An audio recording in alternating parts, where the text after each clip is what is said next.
धाराशिव जिल्ह्यातील तुळजापूर तालुक्यात मेसाई जवळगा गावच्या सरपंचावर जीवघेणा हल्ला, पेट्रोल टाकून जाळण्याचा प्रयत्न, पवनचक्कीच्या वादातून हल्ला झाल्याची प्राथमिक माहिती।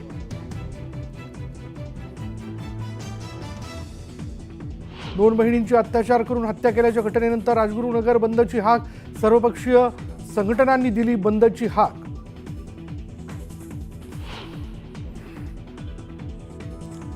राज्याच्या काही भागात पावसाची हजेरी, अकोला आणि संभाजीनगरमध्ये पावसाच्या तुरळक सरी, पिकांना फटका बसण्याची शक्यता।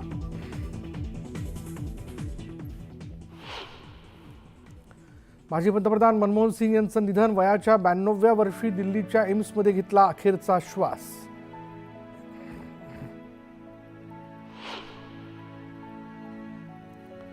माजी पंतप्रधान मनमोहन सिंग यांच्या निधनामुळे देशात 7 दिवसांचा दुखवटा जाहीर, केंद्रीय मंत्रिमंडळाचे आजचे सर्व कार्यक्रम रद्द।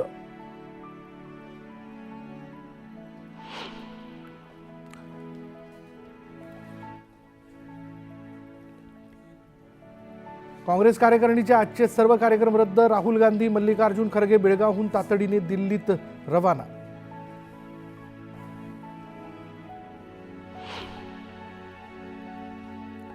देशाच्या अर्थव्यवस्थेवर खोल छाप सोडत लोकांच्या हितासाठी काम केलं, पीएम मोदींकडून मनमोहन सिंग यांना श्रद्धांजली, तर मनमोहन सिंग यांचं योगदान विसरणं अशक्य, मुख्यमंत्री फडणवीसांकडून शोक व्यक्त।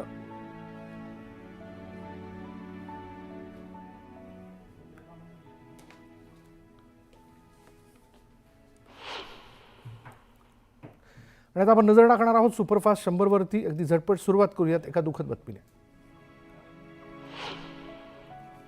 भारताच्या उदारीकरणाचे जनक म्हणून ओळखले जाणारे माजी पंतप्रधान डॉक्टर मनमोहन सिंग यांचं दिल्लीमध्ये निधन झालं, वयाच्या 82व्या वर्षी त्यांनी अखेरचा श्वास घेतला।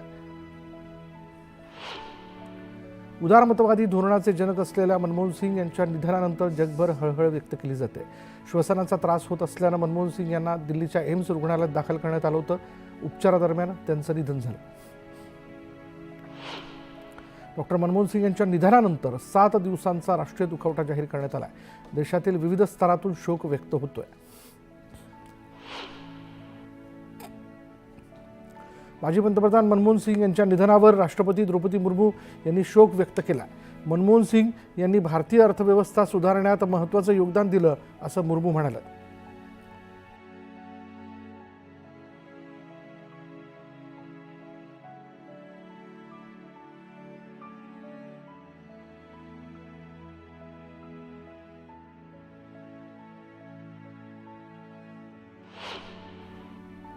पीएम मोदींनी मनमोहन सिंग यांना श्रद्धांजली वाहिली आहे। त्यांनी एक्स पोस्टमध्ये त्यांच्या सोबतचे फोटो शेअर केले आणि पंतप्रधान म्हणून मनमोहन सिंग यांनी लोकांचं जीवन सुधारण्याचा प्रयत्न केला, असा उल्लेख पोस्टमध्ये केला।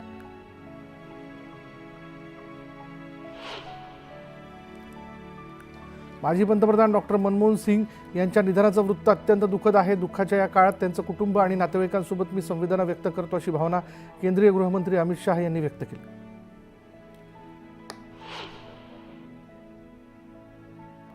मनमोहन सिंग यांनी आपलं अफाट ज्ञान आणि सचोटीचं भारताचं नेतृत्व केलं सचोटीनं, आणि त्यांची विनम्रता आणि अर्थशास्त्राचं सखोल जाण यातून राष्ट्राला प्रेरणा मिळाली। मी एक गुरु आणि मार्गदर्शक गमावलाय, असं राहुल गांधी म्हणाले।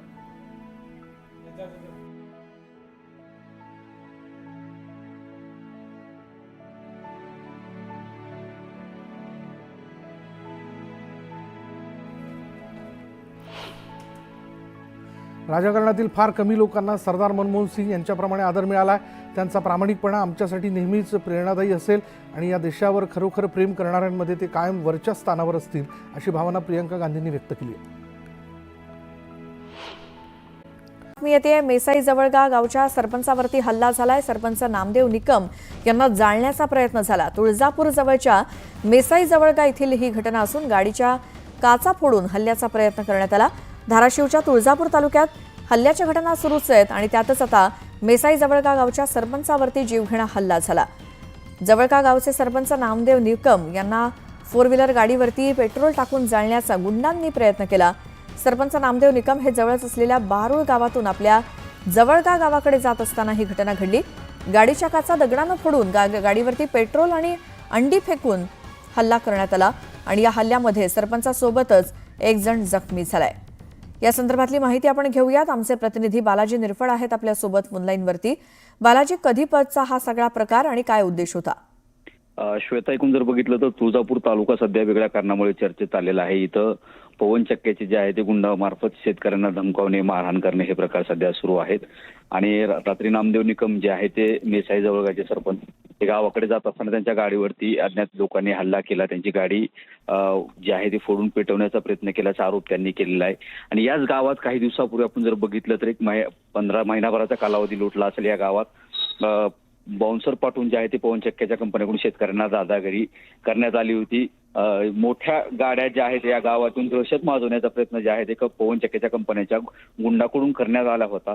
आणि त्यानंतर जे आहे ते मध्यस्थी करून काही लोकांनी हे प्रकरण मिटवलं होतं. मात्र काल जे आहे ते सरपंच याच्यावरती जो हल्ला झालेला आणि या सरपंचांचं याच्यामध्ये जे आहे ते विरोध करण्यामध्ये प्रामुख्याने आघाडीवर होत असल्याचं बोललं जातं. त्यामुळे कुठेतरी हा हल्ला जो आहे तो पवन चक्क्याच्या गुंडांनी केला आहे असा आरोप सरपंचाकडून केला जात आहे. रात्री उशिरा हल्ला झाल्यानं जी आहे ती याची तपास मात्र पोलिसांकडून होऊ शकला नव्हता. पोलीस घटनास्थळी रात्री दाखल झाले होते.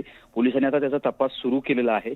नेमकं कशामुळे हल्ला झाला, काय हल्ला झाला हे पोलीस थोड्यात माहिती देतीलच. पण श्वेता, ज्या पद्धतीनं बघितलं पवन चक्क्याचं जे सध्या तुळजापूर तालुका विशेषतः जो चर्चेत आलेला आहे की शेतकऱ्याकडून जमिनी घेण्यासाठी ज्या पद्धतीनं बळाचा वापर करून हे जे आहे ते जमिनी बळकावल्या जात आहेत आणि त्याच्यातून कुठेतरी हल्ले शेतकऱ्यावरती होत आहेत. आपण या गोष्टीचा पाठपुरावा नेहमी IBN लोकमतच्या माध्यमातून करतच आलो आहोत. आता जो हल्ला झालेला आहे त्याचाही याबाबत पोलीस नेमकं काय म्हणतायत, कशा पद्धतीनं हे जर पवन चक्क्याच्या माध्यमातून जर हल्ला झालेला असेल श्वेता, तर त्या बाबतीत निश्चितच आपण पाठपुरावा करून किमान अशा जर शेतकऱ्यांच्या जमीन बळकवण्याचा प्रयत्न केला जात असेल त्याच्या बाबतीत सुद्धा पाठपुरावा करू. मात्र आता पोलीस नेमकं याबाबत काय करतायत, काय पोलीस तपासात येत आहे आणि कुठल्या दिशेने हा तपास जातो हे देखील पाहणं गरजेचं आहे. श्वेता, बालाजी, या सगळ्या माहितीसाठी धन्यवाद.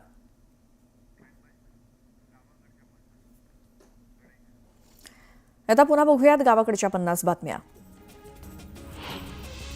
मुंबईतील प्रदूषणाचा विळखा कमी करण्यासाठी महापालिकेनं गेल्या वर्षभरापासून स्वच्छ मुंबई मोहीम हाती घेतली आहे. यासाठी सुमारे 500 कोटी रुपयांचा खर्च झाल्याचा अंदाज आहे.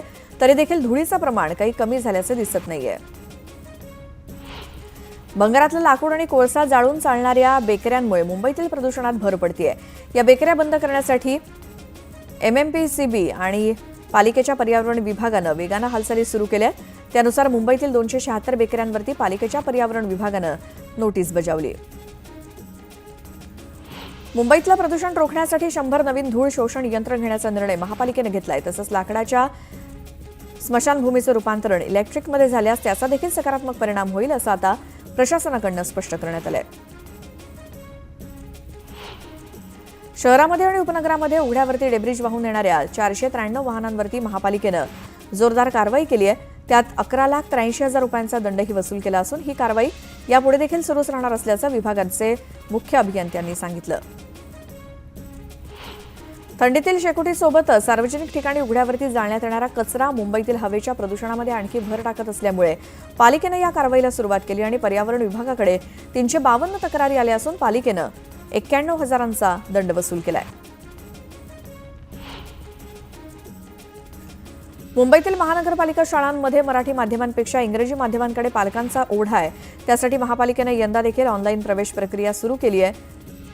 पालिकेच्या या मुंबई पब्लिक स्कूलमध्ये गतवर्षी 10,000पेक्षा अधिक विद्यार्थ्यांनी प्रवेश नोंदवला असल्याची माहिती शिक्षणाधिकाऱ्यांनी दिली.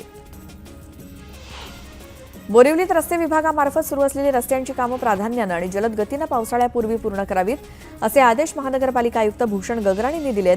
दरम्यान विकास कामांच्या गुणवत्तेवरती अधिक भर देत संबंधित ठिकाणी अधिकारी आणि अभियंत्यांनी प्रत्यक्ष भेटी देऊन पाहणी करावी अशाही सूचना देण्यात आल्या. मध्य रेल्वे विभागाकडून तळेगाव ते उरुळी या नवीन रेल्वे मार्गासाठी सुरू असलेला सविस्तर प्रकल्प अहवाल अंतिम टप्प्यात आलाय. त्यामुळे पुणे रेल्वे स्थानकावरील प्रवासी गाड्यांचं वेळापत्रक आता सुरळीत होणार आहे असा विश्वास रेल्वे विभागाच्या अधिकाऱ्यांकडून करण्यात आलाय.